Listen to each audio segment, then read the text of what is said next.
JM Fiang, Flinex muli, ang isa't isa. Sa kani-kanilang, personal account. As usual, nakaka-touch, ang kanilang pagiging, consistent. Yung ma-feel mo talaga, kay JM Ibarra, ang sinseridad nito, kay Fiang Smith. Yung bukal sa loob nito, ang kanyang ginagawa. At sobrang proud talaga, ni JM Ibarra, sa kanyang best friend, and turned to be, a real couple. Iyan na ngayon, ang nafi-feel, at nakikita, ng taong bayan. Samantala, inamin ni JM, na gusto nitong makasama, si Fiang Smith. Sa pag-abot nito, ng kanyang pangarap, ibang-iba na talaga, ang pagtingin ni JM, kay Fiang. Sobra na itong, lumalalim. At yung caption, ni Fiang Smith, sa bago nitong post.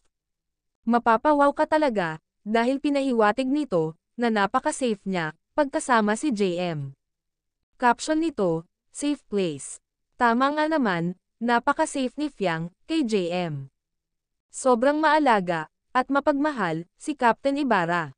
At obvious na, ang galawan ni JM. Sobrang lalim na, ang feelings nito, kay Fiang Smith. Kaya di na din siya takot, kahit ano pa, ang pambabash sa kanya. At tulad ng sabi, ni na JM, at Fiang, wala sila paki, sa sasabihin ng iba, masaya sila sa ginagawa nila, at wala silang inaapakang, ibang tao. Ano nga naman ang gagawin, ng opinion ng mga bashers, kung pareho silang masaya? At ayon pa kay Fiang, hindi nakaka-affect, yung sinasabi ng iba, sa kung ano, ginagawa namin dalawa.